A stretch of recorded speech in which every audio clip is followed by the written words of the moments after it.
Cacao lover, what is Phytophthora palmivora? Ito, padrat. So, overshaded siya masyado. So, saan nagmula ang pagkapadrat? Overshaded siya. Mataas yung humidity. Coarse presence yung mga fungus. Kaya nagkakapadrat yung ating cacao. Bukod pa doon sa clone o sa klase ng cacao na susceptible sa mga sakit. Sa mga padrat, padborer, ganyan. Pero in this case, masyado siyang overshaded. Bakit? Kasi walang pruning. Ni minsan siguro, mga 5 years, hindi natin alam. Basta wala siyang pruning.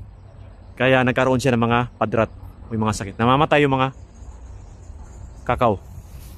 Pag tinignan mo, hindi mahihinog ito. Patay na to. Hindi na to pwedeng i-process, i-ferment. So, kailangan talaga once a year ang pruning. Every Mayo. Kailan po daw ang pruning?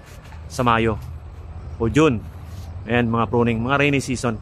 So, bawal tayo mag-pruning sa El Nino o malakas yung heat index. So, doon tayo sa tag-ulan mag-pruning. Alagaan natin ang ating cacao. Kaya nagaganyan, palmivora, Phytophthora.